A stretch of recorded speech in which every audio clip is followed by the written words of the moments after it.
നമ്മളപ്പോ ഇന്ന് Christmas മാർക്കറ്റിലാണ് വന്നേക്കണേ. ഈവു മാർക്കറ്റിലാണ്. ഈവുവിന്റെ Christmas LED decor കാര്യങ്ങളൊക്കെ ഉള്ള മാർക്കറ്റിലാണ് വന്നിരിക്കുന്നത്. എല്ലാം വാങ്ങിച്ചുകൊണ്ട് പോകാനാണ് തോന്നുന്നത്. എല്ലാം വെറൈറ്റി സാധനങ്ങൾ.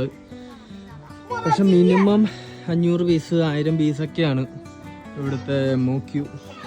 അപ്പം നമുക്ക് ചെറിയ പീസായിട്ടൊന്നും ഇവിടുന്ന് എടുക്കൽ നടക്കുന്നില്ല.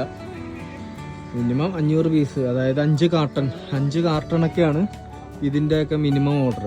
അതായത് ഒരു പീസ്, ഇതിപ്പോൾ ഈ ഒരു മാലയാണെങ്കിൽ ഇതിൻ്റെ ഒരു കളറ് 5 പീസ് അങ്ങനെയൊക്കെ എടുക്കണം.